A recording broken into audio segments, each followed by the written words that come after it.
Hey, this is your English coach Shane here. Let's chat.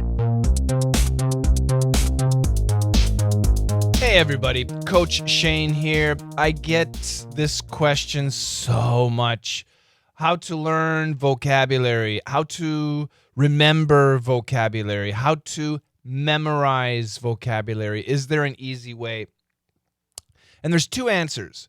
One answer is for adults, and the other answer is for students. So I'll take care of the students first, actually. So as a student, let me move this around. If you're watching the video, I have stuff written down, but as a student, typically your teacher will give you a list of vocabulary words, but sometimes, you have a book. For example, I'm holding a book. The title of the book is 1,100 Words You Need to Know. This is a great book if you're an IELTS, preparing for the IELTS exam or the TOEFL exam, maybe a GRE, college entrance exam. This is a great book. And buying a book like this, a vocabulary book, is useful. But the best way to, even as a student, the best way to remember your words, your new words, is to take these words and make them personal. Okay? So how do you do that? So let's just find a word. I'll just grab a word here. The word we'll use is exonerate. Okay? So you want to memorize the word exonerate, and I'll write that down. Exonerate. Okay? What does it mean? Oh my God, I don't know. So what we got to do is we got to go to the internet. If I can find my internet tab. That's too much there. And you can use ChatGPT or you can use DeepSeek. This is how I recommend you do it. I'm going to use ChatGPT. So we're going to go to ChatGPT and we're going to say, hi, I'm trying to memorize new English words. The word I need to know is exonerate. Please give me a simple definition and five example sentences. Jeez. And write everything in English, and I don't know, what language do you speak? Arabic and Polish. And you can change it to anything, right? Chinese, whatever it is. So let's find out. So exonerate, that's our target. This is my prompt. Let's see what happens here. Okay. So the English definition means to officially say that someone who was blamed or accused is not guilty or responsible. Good. And here it is in Arabic, and here it is in Polish. So hopefully that makes sense. Example sentence. The evidence helped exonerate her from all charges. Okay. He was finally exonerated after spending 5 years in prison. I like that. The DNA test results exonerated the suspect. Okay. She felt relieved when the court exonerated her. The lawyer works hard to. So of these 5 sentences, and this is just my opinion, I think number 2 is easiest to understand. So we understand that exonerate means not guilty, but they were blamed. He was finally exonerated after spending 5 years in prison. Oh, I like that. And now we can make it. So what I would do is I would take this sentence and I would do this. This is how I would do it. Exonerate. I would write it in Arabic. Exonerate English. I'll do it for you. I'll do everything for you. I guess the word is this. Is that right? No, that's not it. Well, which word means so Arabic word for exonerate. Sorry. Okay, good. So I'm just going to copy that. So this is what I would do. I would make a list, exonerate. I would print it in Arabic, and then I would copy my sentence. Where's my sentence? Sentence number 2. And I would not copy it in Arabic, just English. Okay? And this is what I end up with. And I just screwed this up. Let's make this smaller. Oh, geez, Louise. Aren't my videos exciting? This is like learning live with me. Okay, there we go. Still too small. There we go. So now we have the word exonerate. We have it in Arabic, and then we've got the sentence. He was finally exonerated after spending 5 years in prison. This helps me memorize it. This is, in my opinion, for a student, the best way. If you can make your sentence even more personal. For example, my Uncle John, he never went to prison, but Uncle John, make it even more personal. Uncle John was finally exonerated after spending 5 years in prison.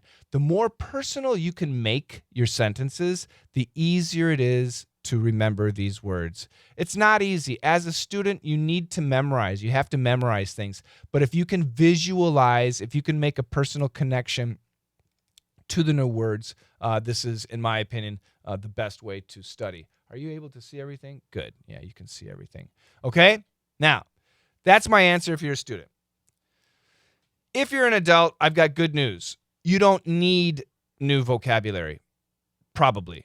If you studied English in middle school and high school, that's enough. Let me explain. There's something called daily English, and then I've got the 3 Ps. And this is for vocabulary, everybody. This is all for vocabulary, okay? Let's insert a page break here so we have a clean page. If you are an adult and you want to improve your English, I assume the reason is not for a test, right? It's for communication. You want to watch TV shows or watch movies with no subtitles. You want to understand. You want to travel and have an easy time with English. You want to have friends or talk to people in English. You're a business person and you want to expand your opportunities. You're a mom or a dad and you want to help your children with their English. You have a son or a daughter who has an American boyfriend or girlfriend, so you need to talk. Whatever the reason is, if you're an adult and you're learning English or you want to master English, you probably don't need more vocabulary. So here's the question. For daily English, meaning daily communication, everyday communication with people, how many words do you need to know? How many vocabulary words do you need to know? There's an answer. There's an actual answer. And the answer is 743. You need to know 743 words. What are those words? You know them. I, her, she, it, be, the, did, done, bed, house, book, computer. Those are the words. And you know them. The problem is, although you know the words, you don't know how to use them. That's the problem. Why am I telling you this? You don't need to spend more energy learning new words. If you're a student, these are 1,100 words you need to know. If you're an adult, these are 1,100 words you do not need to know for communication. If you know them, great, but you don't need to. Don't stress about expanding your vocabulary. Learn daily English. Learn how to use the words you already know. Now, there's a problem.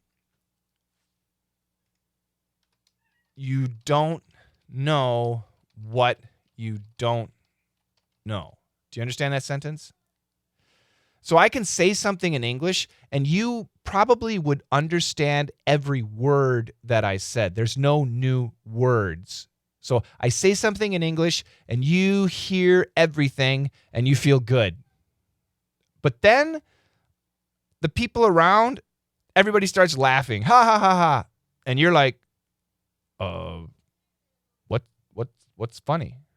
Because you heard every word. But it's like, why is everybody laughing? Why is everybody laughing? And that's my point. You know everything. So what don't you know? You don't know what you don't know. That's been my job for almost 40 years, okay? I've been teaching English since December of 1986.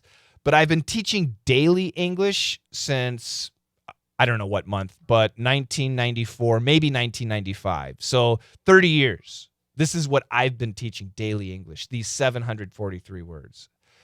It's amazing. People they love learning daily English. And what's amazing is really, really, really smart people have no idea what these 743 words are. But anyway, you know the words. You just need to be trained. So where can you learn? You have to join my classes. Seriously, DDM, that's the class. You don't have to. You can study by yourself. Now, the 3 Ps. If you're an adult, there are specific vocabulary that you do need to know. The 3 Ps are professional, and then passion, and then personal. Okay? So what does this mean? Professional vocabulary, your work vocabulary. You need to know that stuff. Okay? Let's say you have a job where you don't even speak English. That's cool. Anyway, learning those words is useful because you might read something or hear news about something regarding your job, and it might be interesting to you. Maybe not. If it's not interesting, don't do it. But for a lot of people, it is interesting. Can I teach you your professional vocabulary? No. I don't know your job.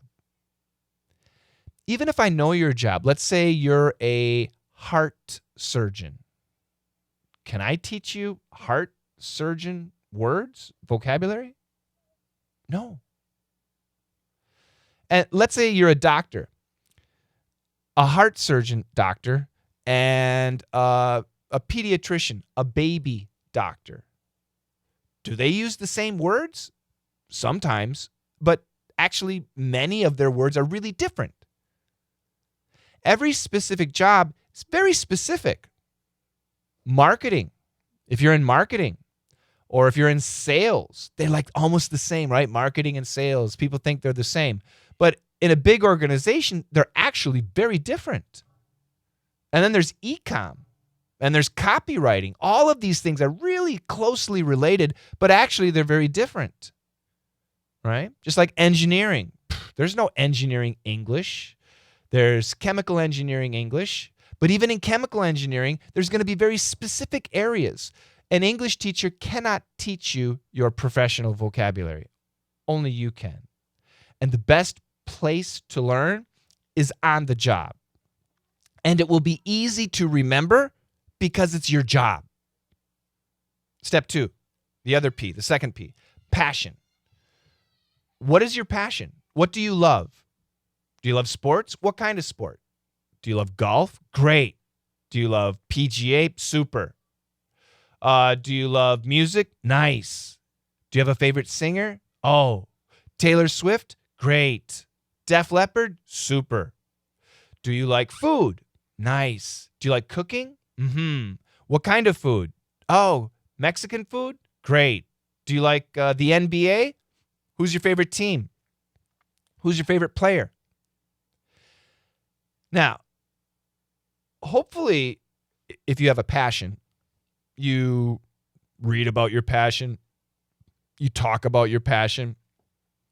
Maybe you do your passion, right? You have friends with the same passion, and you talk about your passion in your language. Well, you should expand that to English. So, for example, I love golf. In America, it's very cheap. So if you also perhaps love golf, then and you're always looking at, golf websites or golf stuff in your country, maybe it's a bad example. Anyway, start looking at it in English.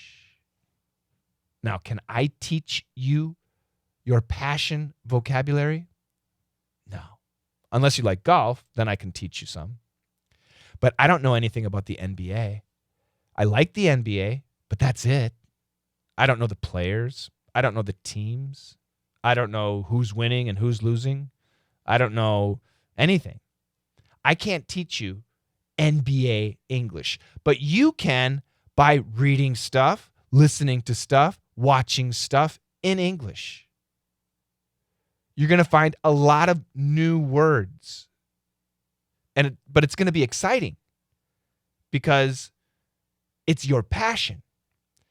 And you'll be able to remember those new words because it's your passion. Passion vocabulary.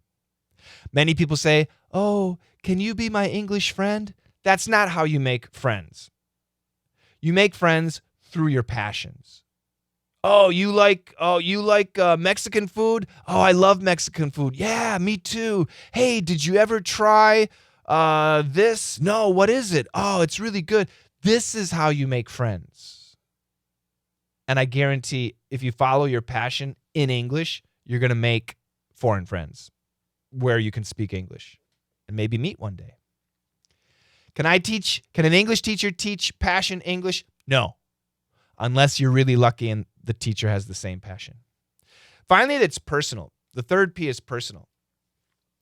And what this means is I want you to think about every conversation you had today with your husband, with your wife, with your boss, with your employee, with your coworker, with your peer, with your colleague, with the teacher, with the professor, with the student, with some guy, with some woman, with the coffee shop barista, with the restaurant waiter or waitress, with the grandmother at the subway station, with your neighbor, with a friend, with an enemy, with your mother, your daughter, your son, every single conversation you had today. Think about it and don't skip, think, and try to go back to one of those conversations. Maybe you were talking to your wife about lunch and you said something in your language, not English, but you said something like, "Oh, this soup is really salty. I think I need to add a little more vegetable." But you said it in your language. Think about every conversation you had today. Can you immediately say those words, those sentences, have those conversations in English? So you're speaking your language, and then boop, stop. Can I say it in English? Now, you're going to start to find words that you're not sure the translation. Write that word down, just like here. Write it down in your language. And then later, go find it online. Go find the word. And then verify with ChatGPT. Make sure that the word is used correctly. And then you're going to make a list, just like the student. And these words are going to be easy to remember because they're your words. They're words that you use. It came out of you. You're just finding the English equivalent. Can I teach you personal English? No, because I don't know what's in you. I don't know the words you use in your language. I don't know your experience. I don't know your opinion. I don't know anything about you. Even if I know you, I don't know what's in you. Right? The words that you use are very personal. But what's interesting is your personal vocabulary might be large, but it's not massive. You tend to use the same words over and over again. So like if you start doing this and you start making a list of vocabulary, on the first day, your list might be really big. And the second day, it might be really big. But by the 10th day, your list is going to be small. And by like day 30, it'll be 1 or 2 words. But once again, these words will be easy to remember. Why? Because they're your words. Does that make sense? If you're an adult and you really, really, really, really, really want to focus on building your vocabulary, this is all you need to focus about. Okay? Just these 3 areas. If you're really serious about daily English, then you do need to learn daily English. Like I said, there's only 743 words. This is a fact. It's not my opinion. It's not a guess. It's a fact. These are things that I teach. So if you want to study with me, that's great. The class I recommend is Daily Dictation Members, DDM. Okay. So if you're interested, you can send an email, contact@letsmasterenglish.com. That's the email. And say, tell me about DDM. DDM. Tell me about DDM. And you can tell me where, I was watching your vocabulary video. Please tell me about DDM. And then we'll send you a lesson for free. All right, we'll send it to you for free. Got it? Just ask for a free lesson. Okay? So I hope that helps. How to learn, remember vocabulary for students, you got to memorize. Make it as personal as possible, but you got to memorize. You have to. For adults, forget about it. You don't need more vocabulary. If you need it, then go with the 3 Ps. I much more recommend you focus on daily English. Can you study daily English by yourself? No, unfortunately, because you don't know what you don't know. All right? I hope that helps. Take care, guys. Have a great day. If you'd like to study with me, you can for free. Go to letsmasterenglish.com. Sign up for a free lesson. And together, let's master English.